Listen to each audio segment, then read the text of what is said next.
So today we're going to be removing the rear seats on '04 Hyundai Tiburon so that we can access the fuel pump. Fairly simple. You got buttons up here to get the seats back.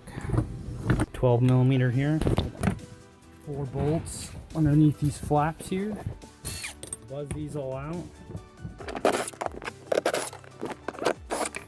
Once you've gotten those off, the back parts come right out.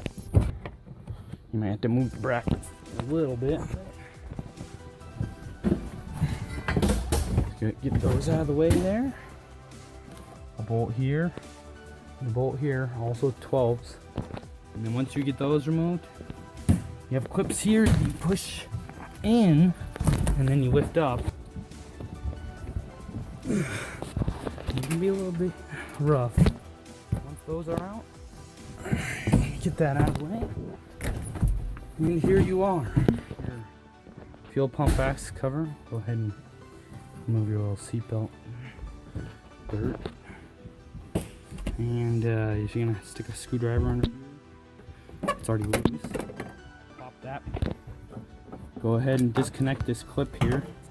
It's just a push clip. It might break, so be careful.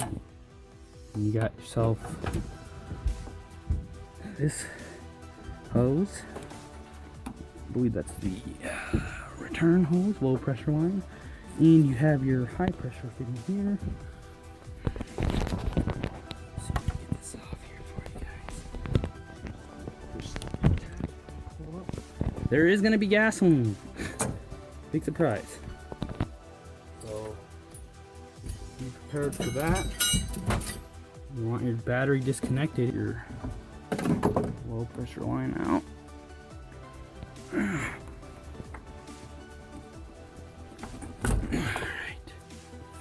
Now, so you can use a screwdriver and impact maybe, but because of the gasoline, I'm going to go ahead and just use a Phillips.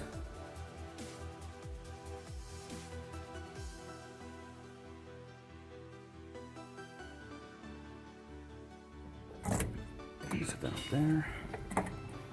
Your fuel pump will come right out.